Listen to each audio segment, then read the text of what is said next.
Hello, welcome everyone to a special episode of the Virtual Ninja Show. Today we are going to talk about the next evolution of automatic attack disruption. And I have two experts with me, Noam and Yair. And my name is Heike and I will be your host. So let's start. Noam, please introduce yourself. Hey everyone, my name is Noam. I'm a principal product manager at MD. My name is Yair Tsarfaty, and I'm a principal security research manager at Microsoft Defender for Endpoint.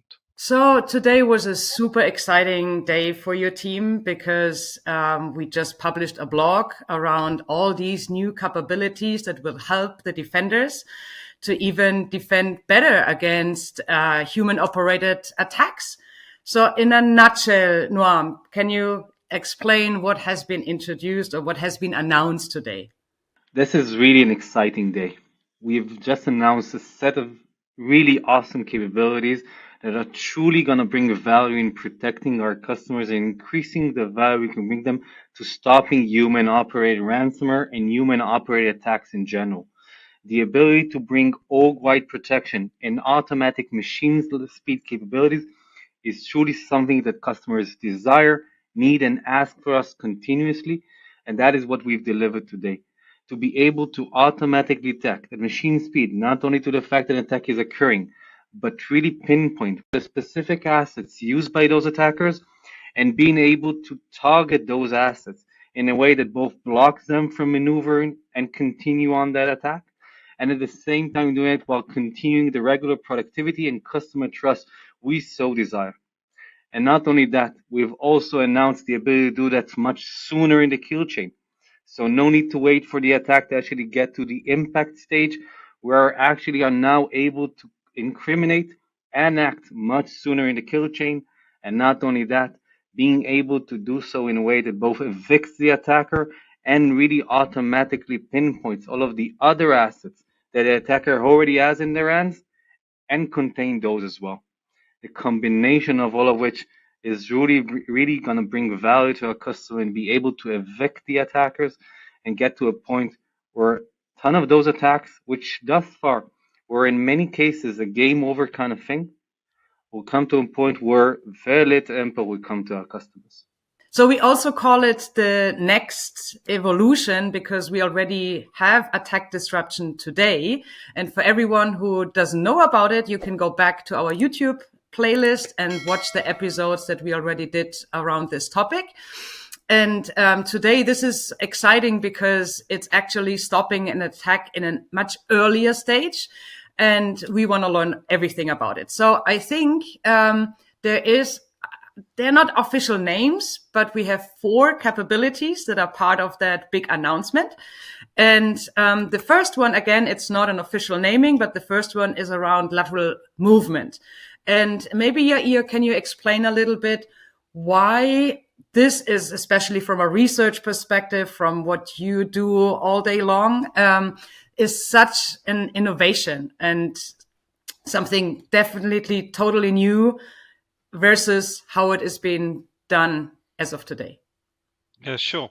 This capability is something that really differentiates because it's industry-led and no other competitor has it. Because to stop lateral movement attack, defenders can today go manually to the Active Directory and disable the user account there, or automatically through automatic attack disruption, because we already have this capability.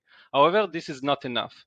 Why? Because when you disable an account in the Active Directory, there is still existing Kerberos tickets that might exist in a way that the attacker might already logged on to some devices or ask the KDC, the Key Distribution Center, for a Kerberos ticket, and it will remain valid until for some time.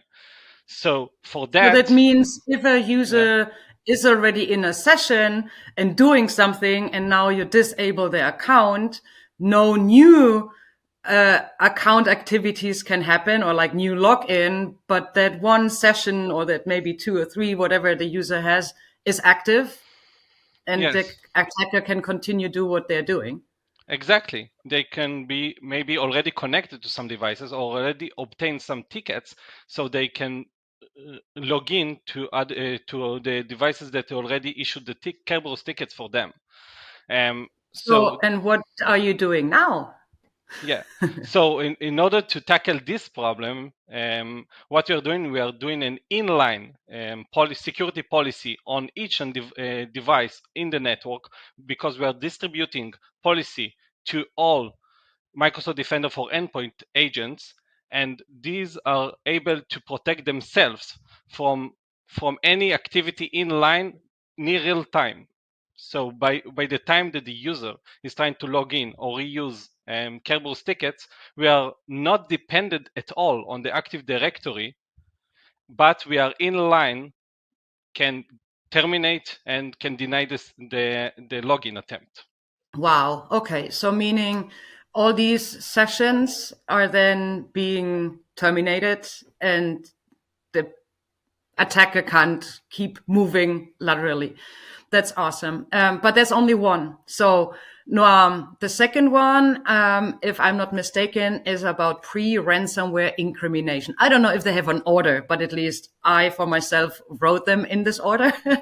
So what is the second one about? So completely, Ike.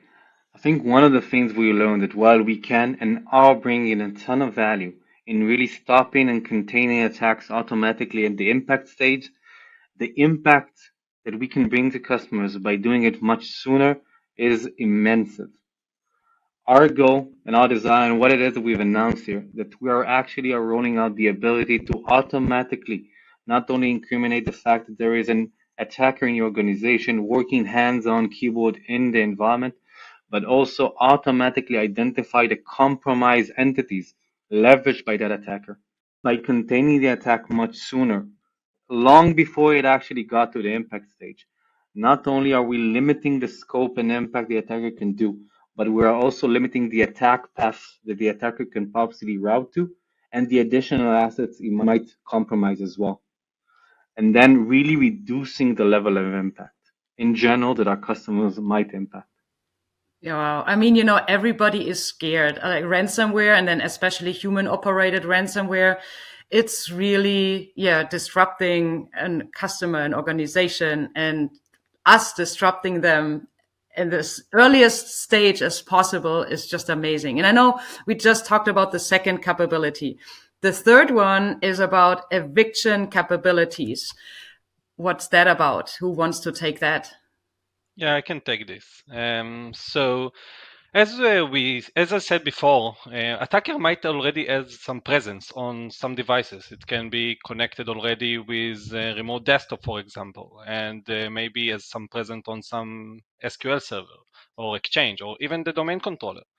What we can do is with this capability is we are also identifying which active sessions are available and which active sessions are in possession of the attacker using the same compromised identity and terminate them all together at the same time in real time. So this is very amazing, and this is a starting point to start evicting the attackers from the network. Not just remote desktop, but it can be also SMB sessions, for example. If the attacker is connected remotely and start maybe exploring the file explorer and browsing the file system, we can also terminate the session at near real time. Wow. Okay. Thank you. So then I think, Noam, the last one goes to you again. Pivoting capabilities. In a lot of attacks, the attacker don't only have just one compromised entity on their possession. And just blocking that will indeed contain this specific entity, but will not stop the attack in general. And that is why we saw such an importance in really understanding not only what is the one entity that we are currently seeing doing their malicious activity, but also automatically pivot from that entity to all of the other entities already in possession of the attacker and are compromised, and being able to put in force or put in place all of those amazing capabilities we've just discussed and enforcing those not only on this original compromised entity, but also automatically discover all of those additional ones and contain those as well. And by doing so, not only stopping this one technique or the one mechanism we're currently seeing, but stopping the attack in general. And again, bringing to the org-wide level protection and not just one specific entity protection.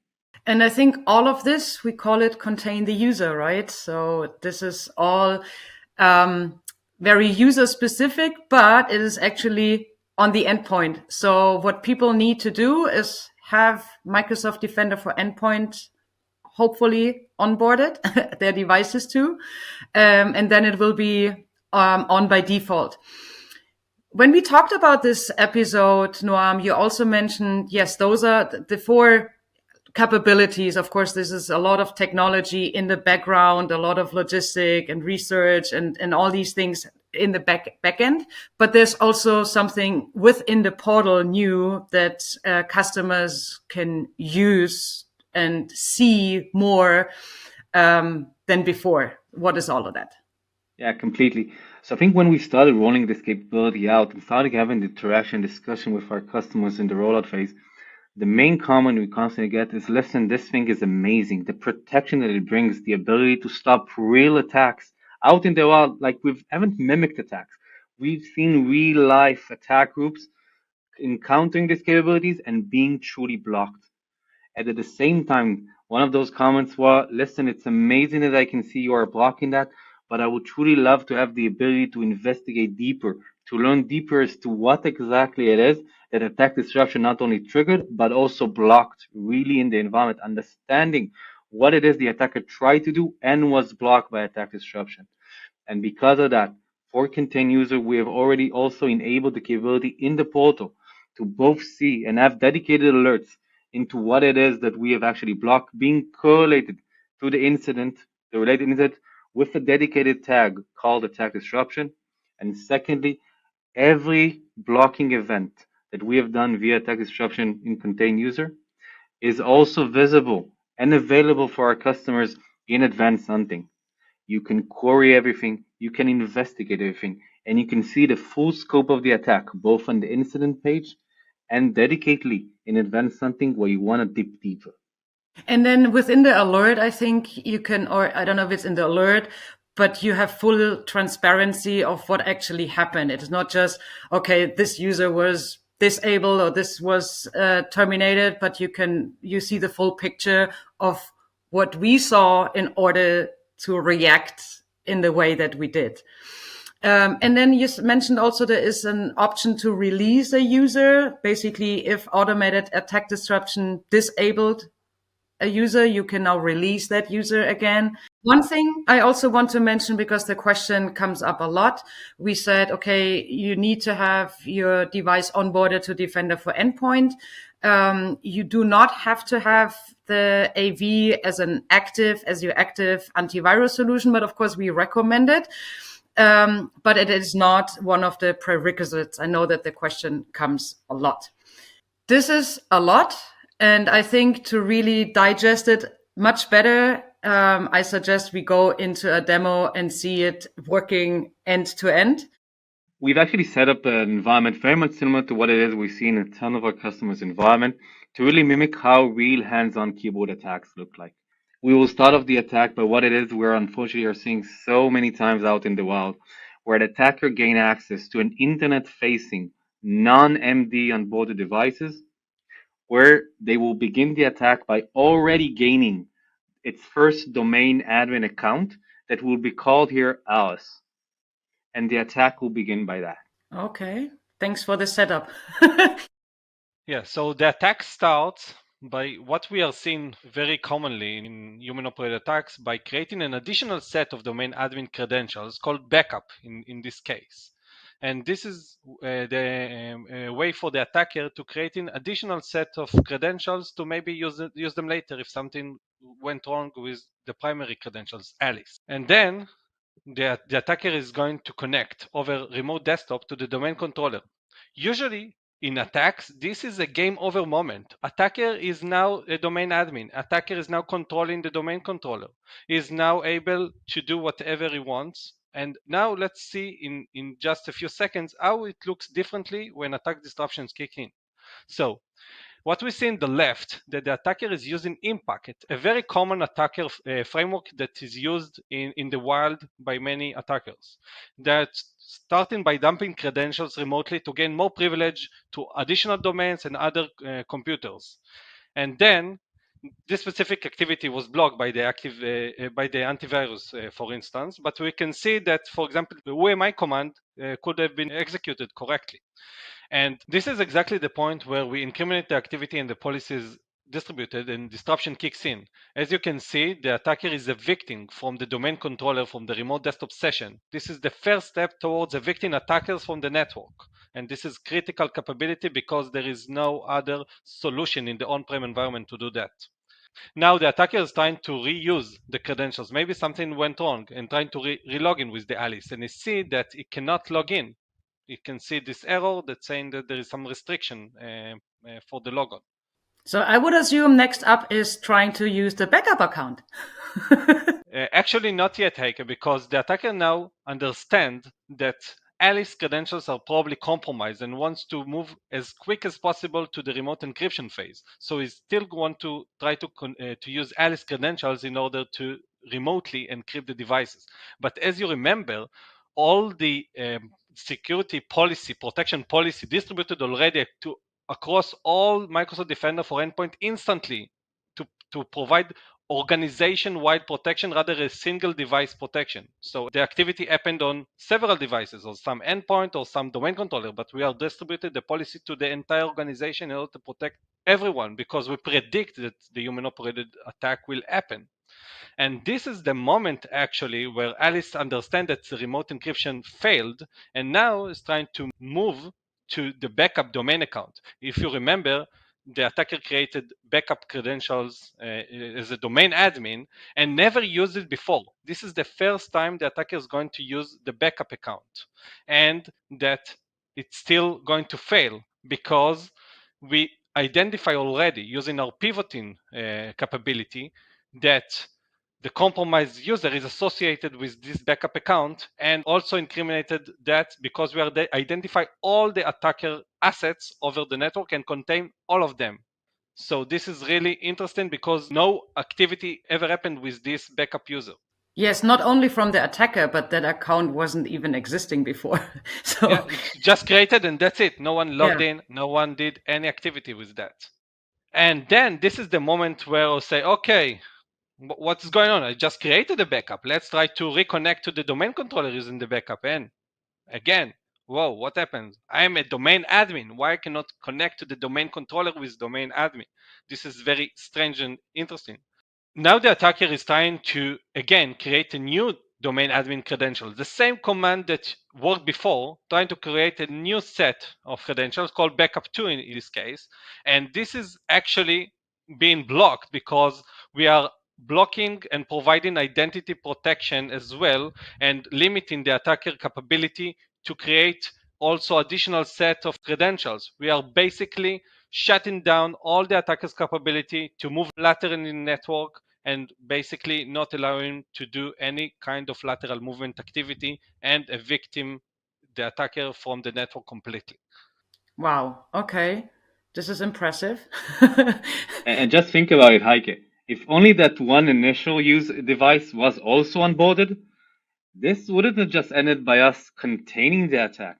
We would have been completely evicting the attacker from the entirety of the network. So, albeit the attacker might really have this one initial or two domain admin accounts, it would still be completely locked out of the network. So it's not just only like limiting the impact, but truly evicting the attacker automatically at machine speed. I want to add to that, this is an organization-wide protection. This is why onboarding every single device in the network is contributing to the protection of all the devices in the network, because the attacker are targeting the least protected devices. It's enough to have one device that left without Microsoft Defender for Endpoint. And if this device is going to be targeted, then we are missing opportunity to detect and incriminate the attack at an early stage. And by detecting and incriminating an attack in an early stage, we are able to provide an and distribute policy across the entire organization and protect the entire organization from an attack that might happen very soon. Yeah. What are these policies that you're talking about that are being pushed on the client? We have worked really hard throughout the rollout of this capability to really learn and understand throughout hundreds of different attacks that we've actually analyzed as to how attackers are actually performing their attacks. And we've made sure those policies are intelligence by nature, meaning we are both doing it in a way that is targeting attackers while really limiting any possible impact that we can for regular day-to-day behavior. And secondly, we are doing it granularly, targeting the specific protocol, mechanism, and techniques leveraged by attackers, but trying to not block and continue on allowing regular day-to-day work. Okay, so it's not causing any friction with users and customers from your preview customers. They were all happy with what you disable and allow. How is that feedback there? Oh, completely. Enthusiasm was shown throughout every conversation, and really the ability here to minimize. It's not that we're like there's zero friction, but we are minimizing it to the bare minimum, while bringing it to the maximum the impact it has on the attack. Yeah, from technical perspective, we are focusing on the lateral movement protocols that they're actually the attackers that what we are see in human operated attacks are using, and limiting only to restricting activity over these specific protocols, and adding to that capabilities to evict and terminate active sessions of the attacker using such protocols. I know that we wanted to continue with the demo and show the portal experience, but we already have a lot of content here. So I think everybody can, of course, go into the portal because as of today, this is available and on by default. So hopefully nobody actually has such an attack, but the buttons and the functionalities are already working for everyone. Also, something to mention is yes, we were talking about this being a defender for endpoint capabilities, not is, more, are, for. But of course, we encourage everyone to also onboard, yes, to endpoint, but then defender for identity and defender for cloud apps and so on, because the more signals are coming in from the different defenders, the richer is your incident and you get more insights. Maybe it came from a phishing attack or from something else. So of course, this is the richest if you have the full Microsoft 365 Defender suite. And lastly, because we already explained a lot and talked a lot, but we want you to get the most out of it, which means we have 3 call to actions. Do a org-wide protection, meaning onboard all your devices to Defender for Endpoint. You saw in this attack how easy it is to get on a device and not being protected there is not a good start for the defenders. And then update your devices because we are continuously evolving our technologies and sometimes they're dependent, of course, of the OSs. So please keep updating your devices to always be on the latest build. So yes, these were our 3 call to actions for you. I want to thank my experts on today's show for presenting. If you want to learn more about these new capabilities, go read the blog post. And of course, come back when it's about the next season of the Virtual Ninja Show, and we will bring back the Plush Ninja Cat giveaways. So hope to see you all. Until then, bye.